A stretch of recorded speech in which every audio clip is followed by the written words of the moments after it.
Hoy vamos a conversar sobre el libro Internet del Dinero de Andreas Antonopoulos, un poco de las ideas más importantes y lo más interesante sobre este libro.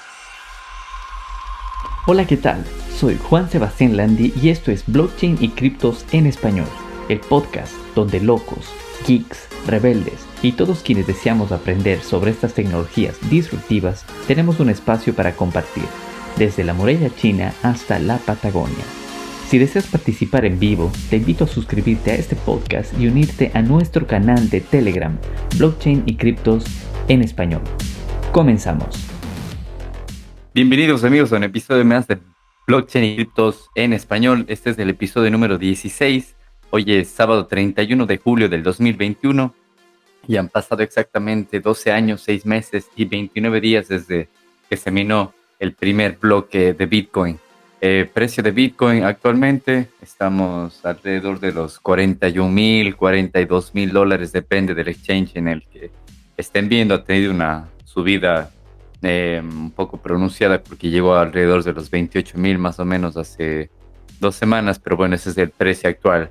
Y bueno, el tema de hoy, de qué vamos a conversar hoy, de qué quiero conversarles el día de hoy, es de uno de los libros más populares dentro del mundo cripto que pueden encontrar. Quiero hacer un poco de comentarios e ideas principales de algunos capítulos que he ido viendo porque me parecen que son muy valiosas para rescatar, y mucha gente también, cada vez que me encuentro con gente nueva en este mundo, me preguntan, pero ¿y cómo funciona Bitcoin? ¿Y qué es Bitcoin? ¿Y quién lo maneja? Mucha gente todavía piensa que hay una empresa responsable atrás de Bitcoin y todo eso. Entonces quiero compartirles un poco de los highlights o las cosas más importantes que yo encontré en este libro, el cual les recomiendo también que lo lean ustedes. Les dejo los links aquí en el podcast. Todos los recursos que mencionamos los vamos a dejar aquí para que ustedes también tengan acceso a esta información. Entonces, bueno, sin más podemos empezar. Este libro, ¿cómo se llama? Se llama Internet del Dinero. Tiene 3 volúmenes. Hoy vamos a hablar del volumen número 1. El libro es la portada como de un color naranja y el autor se llama Andreas Antonopoulos. Y bueno, antes de empezar a conversar sobre el libro, quiero, para que ustedes tengan claro, ¿quién es Andreas Antonopoulos? Andreas Antonopoulos es un británico griego, nacido en 1972 y es un fiel defensor de Bitcoin, es un emprendedor en temas de tecnología y em, tiene un título de Computer Science en comunicación de datos, redes y sistemas distribuidos por la Universidad de Londres. Y desde cuándo se involucra Andreas Antonopoulos en el tema de Bitcoin es alrededor del año 2011, 2012. Él era director de algunas compañías de tecnología de su propia empresa también, pero desde el año 2011, 2012 es que deja esto de lado y se empieza a dedicar completamente a dar charlas sobre Bitcoin completamente gratis, a escribir artículos, a escribir libros. Incluso este libro que yo les comento lo pueden encontrar también en GitHub. GitHub es un repositorio en Internet donde se puede subir código de programación, donde se puede subir eh, cualquier cosa que sea digital, la puedes subir ahí. Y estos libros están ahí en sus repositorios en GitHub. Así que ese es un poco del background de Andreas Antonopoulos. Y bueno, les voy a comentar como un poco de highlights o ideas principales que yo he ido viendo de este libro. Este libro tiene, si no estoy mal, tiene como 13, 14 capítulos y más o menos tiene como 130, 140 páginas para leer, así que es un libro digerible, un libro que te lo puedes leer en un par de semanas, en una semana, dependiendo al ritmo en el que vayas leyendo. Es un libro que no es nada técnico, porque Antonopoulos, al tener una formación técnica, tiene estos libros que son muy fáciles de comprender, y también tiene libros muy, muy técnicos como Mastering Bitcoin, Mastering Ethereum, en donde en esos libros ya te explica temas de programación y temas ya mucho, mucho más adentro en el core de las criptomonedas. Pero esta serie de libros de Internet del Dinero son muy fáciles de leer, son muy digeribles y no tienen nada de temas técnicos. Entonces, por ejemplo, el primer capítulo se llama ¿Qué es Bitcoin? Y dentro de ese capítulo he encontrado cosas interesantes, como por ejemplo Antonopoulos menciona que Bitcoin es el dinero de la gente. ¿A qué se refiere con esto? Dentro del libro te explica de que al ser un dinero que está programado y que su código está disponible en Internet, cualquiera puede acceder y ver cuántas monedas se emiten cada día, cada mes, cuántas monedas se van a emitir durante el periodo en el que va a existir la minería de Bitcoin, que más o menos es hasta el 2140 o 2142.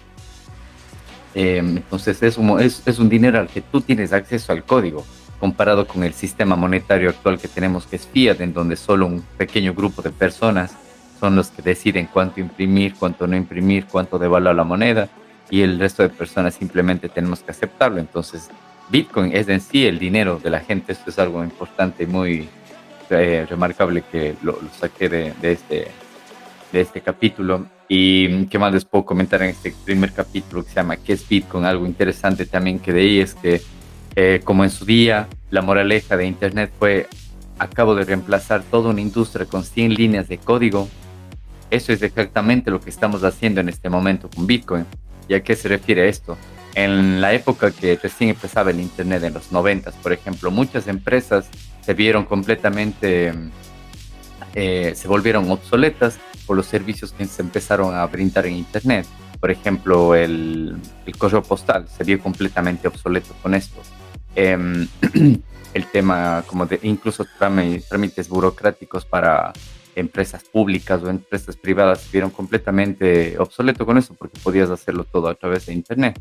Entonces, justo lo mismo está sucediendo con el sistema bancario, por ejemplo, ahora el sistema financiero, de que ya no tenemos que esperar 3, 4, 5 días hábiles para enviar cantidades de dinero, sino lo hacemos directamente desde nuestros teléfonos móviles, no tenemos que pedir permiso a nadie, es completamente sin fronteras. Entonces me parecía también remarcable esto de aquí. Otro, otro párrafo también interesante en este primer capítulo era que las tarjetas de crédito aparecieron en la década de los 50, imagínense, en 1950 más o menos aparecieron. Y realmente no fueron pensadas para la era de Internet.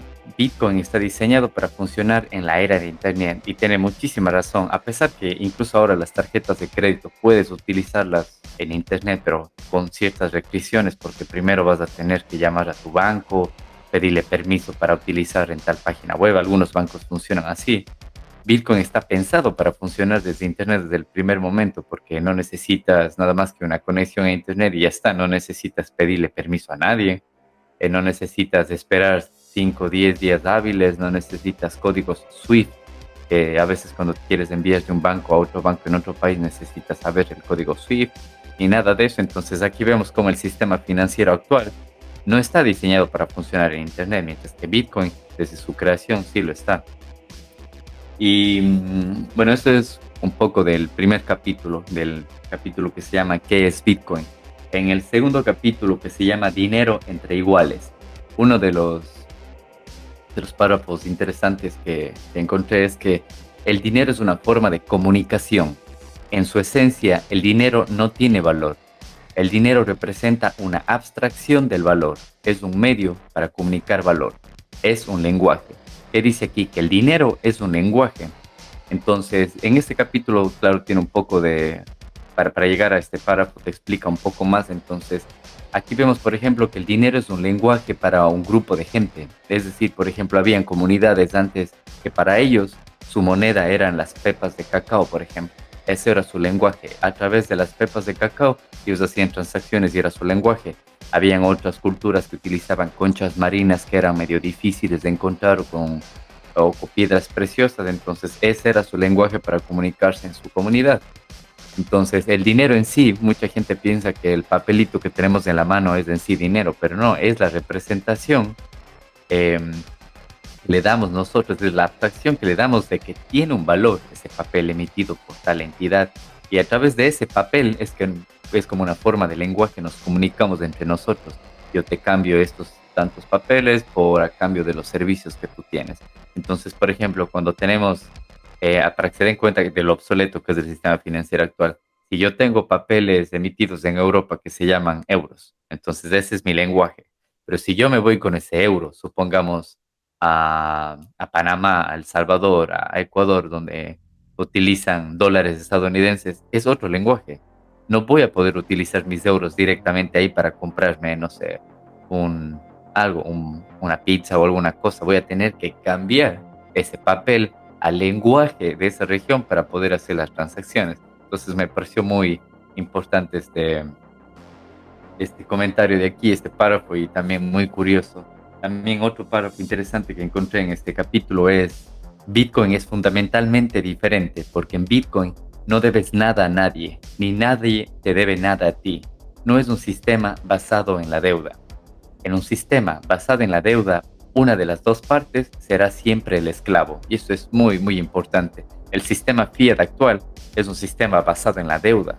Es decir, que se imprimen papeles a la espera de que las futuras generaciones tengan que pagarlo. ¿Y cómo tienen que pagarlo? Con su trabajo y su tiempo de vida. Y cada vez que se imprime más, que se imprime más, que se imprime más, seguimos endeudándonos para el futuro, para las futuras generaciones que ellas serán las que tienen que pagar. Un dinero que cada vez es más devaluado, un dinero que cada vez puedes comprar menos. Y por eso es que las primeras generaciones que empiezan a trabajar o tienen los beneficios de este sistema fiat son los que mayor ventaja o mayor revenue tienen de esto de aquí. Entonces, un claro ejemplo es, por ejemplo, la generación de los baby boomers de los 50, de los 60 más o menos, que ellos son la generación que a través de este sistema fiat pudieron, al menos, por ejemplo, en el caso de mi familia, la gente que yo conozco en Latinoamérica, de que, por ejemplo, abuelos y todos ellos tenían 10, 12 hijos y solo el abuelo trabajaba. La abuela se quedaba en casa cuidando. Imagínense, con un salario podían mantener 10, 12 hijos, porque al recién iniciar este sistema fiat tenías muchas más ventajas. Los papeles que se emitían en sí tenían un alto valor, pero han pasado ya más de 50 años del sistema fiat, o sea, les estoy hablando principalmente del dólar, y actualmente con un salario no puedes mantener 10 hijos, incluso con una pareja, los dos trabajando, tampoco puedes mantener 10 hijos. Entonces ahí está en sí la esencia de un sistema que es basado en la deuda, que es el sistema fiat actual, el sistema contemporáneo en el que estamos viviendo. Y bueno, paso al capítulo 3, que se llama Privacidad, Identidad, Vigilancia y Dinero. Entonces, un párrafo importante que encontré aquí es que Andreas Antonopoulos menciona que vivimos en un mundo cada vez más global e interconectado, y sin embargo nuestros sistemas financieros son aún parroquiales, insulares y se encuentran divididos. Y ustedes mismos lo han podido comprobar, de que así tengan su dinero bien guardado en el banco que ustedes quieran, cuando salen de esa región, el simple hecho incluso de pasarse de ciudad en un mismo país, de pasarse de una ciudad a otra, a veces tienen problemas porque no encuentran la sucursal bancaria o no encuentran cajeros de ese banco para retirar su dinero, y el simple hecho de pasarse a sacar ese dinero de otra entidad bancaria a través de un ATM, de un cajero, les cobran comisiones. Y ni se diga si sales del país, así estés en el mismo continente, si te vas de un país a otro, es un caos poder utilizar tu dinero, siempre hay comisiones de por medio. Entonces, ¿qué explica aquí? Que los sistemas financieros actuales no funcionan, como les comenté anteriormente, no están creados para Internet, porque si tú tienes Internet, un ejemplo, en España, y te vas a Perú, puedes enviar un WhatsApp de España a Perú y no tienes que pedir permiso a nadie, ni esperar que, no sé, que sea tal hora para que el WhatsApp le llegue a tal persona. Esos son sistemas que están basados en Internet, mientras que con el sistema fiat actual hasta el día de hoy no funciona así. Entonces esto me pareció muy interesante. Otro comentario también de Andreas es que la geopolítica está afectando a las finanzas de manera seria, porque la combinación de Estado y dinero no produce los mejores resultados. Y tiene razón. Por ejemplo, vemos cómo a través de la geopolítica y esta combinación Estado-dinero se puede bloquear a países, se puede llegar a devaluar su moneda, empobrecer a la población, que cada vez puede comprar menos y menos con los dineros que tienen.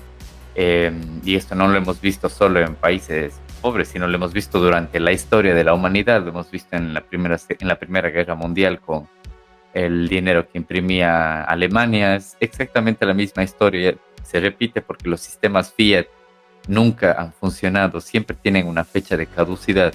Ningún sistema fiat ha durado toda la eternidad de lo que vive la humanidad, ningún sistema fiat.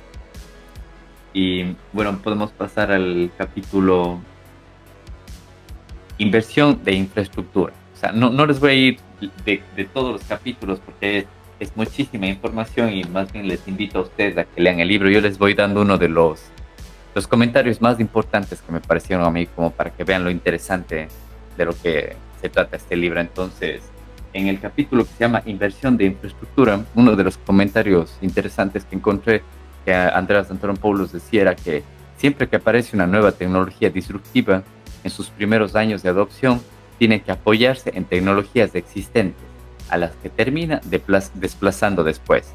Entonces, ¿de qué hablaba Antonopoulos aquí?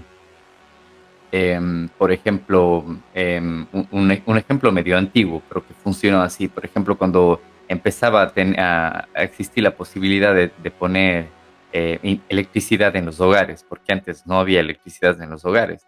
Entonces, ¿cómo desplazabas la electricidad de un punto a otro? Era a través de cables. Pero en ese entonces, ¿cuáles eran los primeros cables interconectados?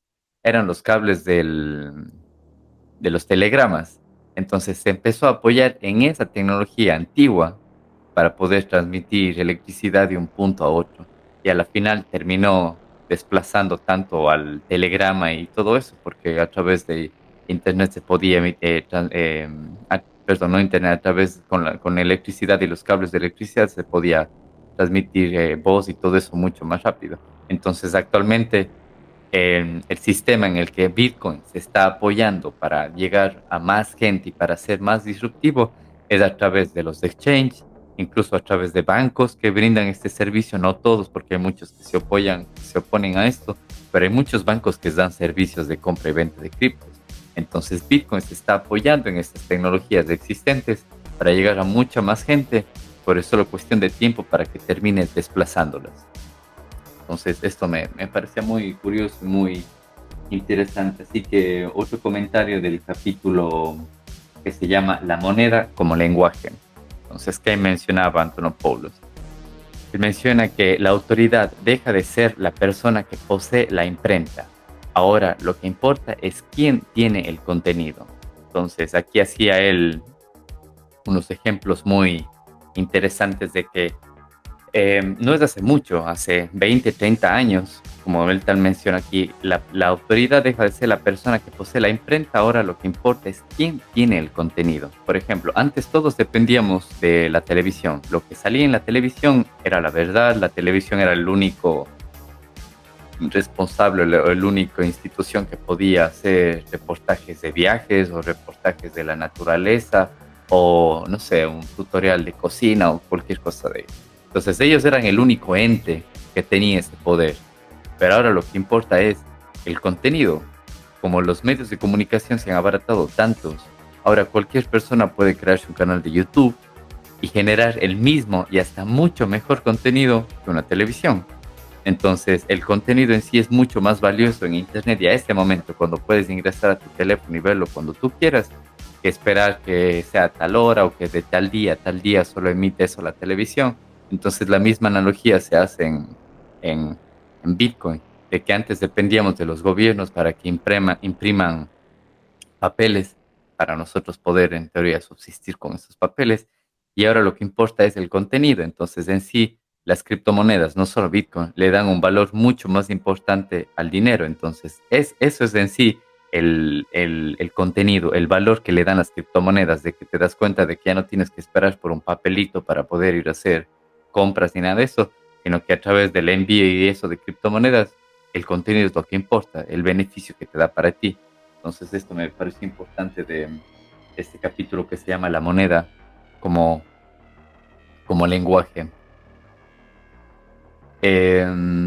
Otro importante también de este capítulo, otro comentario es que Andreas Antonopoulos menciona que debemos acostumbrarnos a vivir en un mundo donde tenemos que juzgar las monedas no por quién las emite, sino por quienes las aceptan y aprecian, o más bien por cuántas personas las usan y para qué las usan. Es relacionado a lo que comenté anteriormente. Aquí se le da más valor al por qué utilizan las personas eso de ahí y no el dinero, por ejemplo, oficial que emite alguna institución oficial. Por ejemplo, por ponerles ejemplos, lo que sucede ahora en Venezuela, pero lo que sucedió en la República de Weimar o lo que incluso sucede ahora mismo en Argentina. O sea, mucha gente no utiliza el dinero oficial emitido por el gobierno, sino utiliza otros dineros, como muchos de ellos utilizan dólares, muchos de ellos utilizan criptomonedas.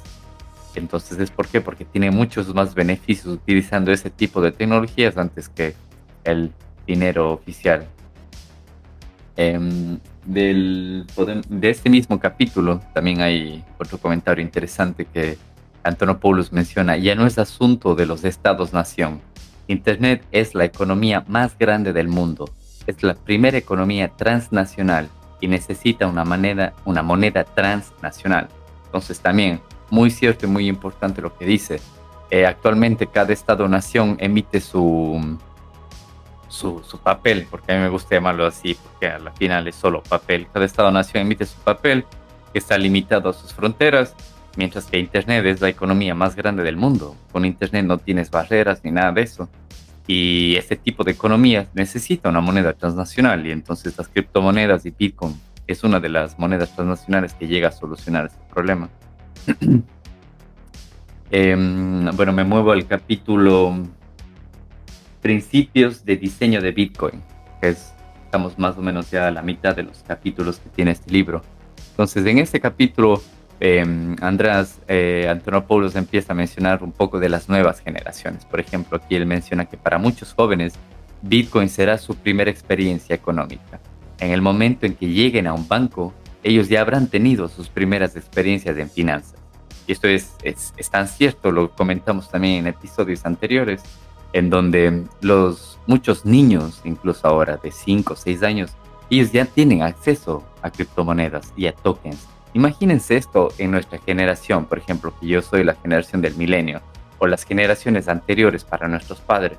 Todos tuvimos que esperar a tener una mayoría de edad de 18, 20, 21 años, depende del país en el que estemos, para tener nuestro primer contacto con un banco, al mundo de finanzas, y sin experiencia o muy poca experiencia para llegar a abrir una cuenta, depende del país en el que estés, pero hay unas que se llaman de ahorros, hay otras que se llaman cuentas corrientes. Entonces, o sea, con el poco o nulo conocimiento de finanzas que tenemos, mientras que las generaciones de ahora ya pueden descargarse una aplicación en el móvil y empezar a transaccionar con criptomonedas. No necesitan pedirle permiso a un banco, no necesitan pedirle permiso a un gobierno, no necesitan un ID para demostrar que son mayores de edad. Incluso en el episodio cuando conversamos con Ernesto Kruger, nos comenzaba que en Kruger School los niños ya juegan con tokens digitales y ya hacen transacciones entre ellos. Esa generación va a llegar a su mayoría de edad y, o sea, si va a ser completamente necesario, van a tener que abrir una cuenta bancaria, pero caso contrario, ellos van a moverse como peces en el agua en un sistema financiero en Internet. Y entonces me pareció esto muy importante lo que menciona Antonopoulos y también muy cierto, tal vez con lo que comentamos en el episodio con Ernesto Kruger. También algo en este capítulo muy interesante es que menciona Antonopoulos un poco del tema técnico, pero no tan profundo, sino cómo funcionan las transacciones de Bitcoin, como que menciona él aquí, dice, una transacción Bitcoin se puede transmitir con toda tranquilidad a través de una conexión Wi-Fi o Wi-Fi, completamente insegura. Esto es importante lo que él menciona, completamente insegura, o por señales de humo, o utilizando señales luminosas visibles a todo el mundo, es igual, no importa, no hay por qué preocuparse. Lo importante de aquí es de que, por ejemplo, yo puedo enviarte dinero, Bitcoin o cualquier cripto que tú quieras, desde mi teléfono a cualquier dirección que tú me des en una red Wi-Fi pública. O sea, por ejemplo, en las redes Wi-Fi que hay en los aeropuertos, que son puntos de hackeo únicos. Puedo hacerlo. ¿Por qué? Porque en sí la transacción no lleva información que sea susceptible de hackeo. No lleva números de tarjeta de crédito, no lleva claves para que te desbloqueen o para que tengan acceso a tus bitcoins, no lleva el nombre de la persona, no lleva números de identidad, ni DNIs, ni pasaporte, ni nada de eso. A comparación de cómo funciona el sistema actual, por eso es que necesitan la encriptación sobre la encriptación del banco y aún así se hackean. Porque cuando tú compras con tu tarjeta de crédito, débito en el supermercado, la información que se envía del supermercado hacia el banco es completamente insegura porque está la tarjeta de crédito, la fecha de caducidad, el código de verificación de la tarjeta, el nombre de la persona, el DNI o el pasaporte y todo eso. O sea, toda esa información que es tan insegura, eso viaja a través del canal de comunicación del sistema de financiero actual. Por eso es que necesitan la capa de encriptación sobre otra capa de encriptación y por eso es que es tan lento y tan inseguro. Y a pesar de todas las capas de encriptación que le ponen, son hackeados. Mientras que con Bitcoin, ya digo, como incluso Antonopoulos dice, podemos enviar señales de humo, señales luminosas, cualquier cosa. Incluso en las redes Wi-Fi del aeropuerto, claro que no les recomiendo hacer eso, pero por temas de seguridad, no porque les vayan a robar sus Bitcoin ni nada de eso, sino porque pueden acceder a su computadora y no sé si alguien tiene guardadas las claves de su wallet en la computadora, entonces les pueden robar, pero en sí la transacción, el enviar dinero o criptos o tokens de una dirección a otra a través de una red Wi-Fi sin clave, completamente insegura, no vulnera para nada la transacción, porque en sí la transacción no lleva datos que sean hackeables. Entonces esto me pareció importante y cuando lo leí me di cuenta de que tenía razón, por eso es que los sistemas actuales se hackean. Y bueno, movámonos a otro capítulo, vamos al capítulo El dinero como tipo de contenido, que menciona aquí Antonopoulos en el dinero como tipo de contenido, que dice, el dinero es el mensaje, ahora liberado del medio. No puedo enviar 20 centavos al otro lado del mundo porque actualmente el medio limita el mensaje. Tiene muchísima razón. Actualmente, quien controla tu dinero es el sistema financiero actual, los bancos y el país en el que estés, porque el país y sus regulaciones también ponen restricciones sobre el sistema bancario. Entonces, como él menciona, si tú quieres enviar 20, 10, 5 centavos de un lugar a otro, actualmente los bancos no te permiten hacer eso y muchos bancos también no te permiten ni utilizar tu tarjeta de débito o de crédito si no es a partir de tal valor. Entonces, no sé, a partir de $1 o de $2 puedes utilizar tu tarjeta. Caso contrario, no, porque ellos están limitando el mensaje. Mientras que con criptomonedas o con Bitcoin, la liberación del mensaje no depende de nadie. Tú puedes enviar la cantidad de criptos que quieras. Bueno, dependiendo de la cripto en la que estés y el tipo de comisión que te vayan a cobrar, pero lo puedes hacer. Incluso Bitcoin, mucha gente me decía, pero es que Bitcoin ya no cuesta enviar 1 centavo, 2 centavos, porque ahora ya te cuesta más la transacción. Y sí, pero si utilizas la red principal, pero si utilizas la red para pagos rápidos, la red que es prácticamente gratis, la comisión, la red que se llama Lightning Network, de la que hablaremos en próximos episodios. O sea, la transacción es inmediata y el costo de la transacción es prácticamente nulo. Entonces me pareció muy, muy interesante este comentario de Antonopoulos aquí. Y dentro del capítulo que se llama Los elementos de la confianza, liberando la creatividad, Antonopoulos menciona que Bitcoin en realidad es una plataforma, no es una red de pagos, no es una moneda, no es un sistema bancario, es una plataforma que garantiza ciertas funciones de confianza. ¿Y por qué él menciona que es una plataforma? Porque a través de Bitcoin no solo puedes hacer como transacciones financieras, a través de Bitcoin puedes firmar mensajes, a través de Bitcoin puedes, o sea, te brinda toda una plataforma de servicios Bitcoin que no solamente se limita a ser una red de pagos, no solamente se limita a ser una moneda, ni tampoco se limita a ser como un sistema bancario. Entonces esto es interesante. Nuevamente les digo, les invito a que lean este libro que es muy, muy, muy interesante. Es apenas como 120, 130, 135 páginas, más o menos, que ya digo, se lo pueden terminar en semana, 2 semanas, más o menos. Y bueno, ¿qué más les puedo comentar de uno de los últimos capítulos? Déjenme ver de qué otro capítulo podemos conversar aquí.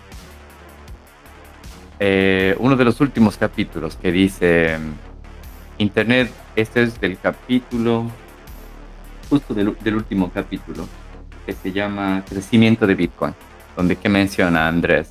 Dice, Internet ha venido afrontando retos de escalabilidad durante 25 años, de manera elegante.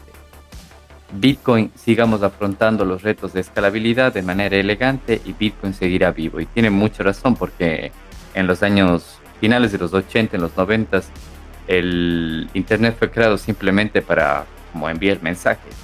De ahí las primeras páginas web, no sé si ustedes lo recuerdan, eran básicamente solo texto.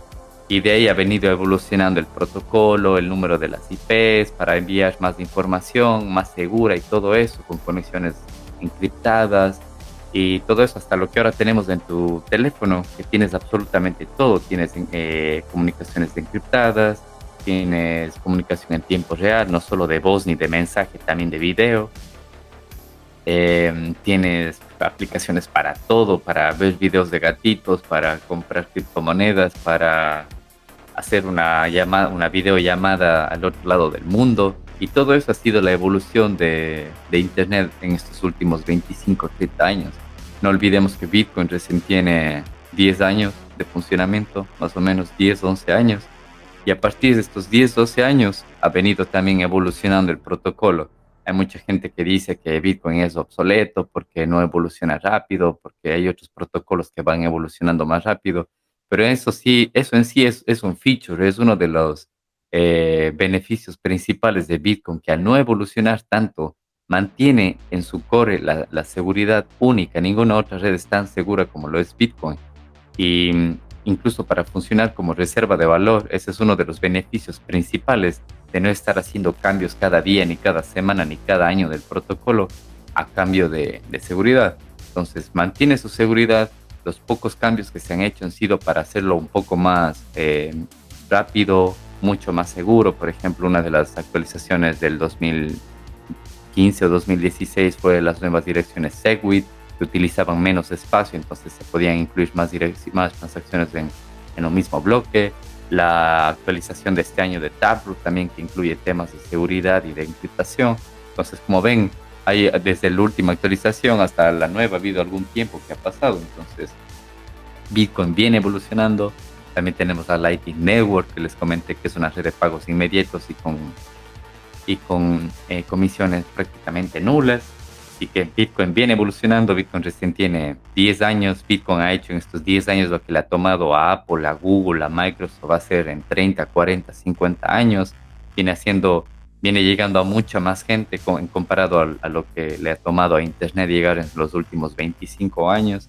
Así que es solo cuestión de tiempo para que más y más generaciones adopten esto de aquí. Como les mencioné en uno de los capítulos anteriores, las nuevas generaciones van a tener ya su primer acercamiento a temas de finanzas directamente a través de criptomonedas, cosas que yo y generaciones anteriores, yo soy de generación del milenio, como les cuento, y generaciones anteriores no tuvimos la oportunidad.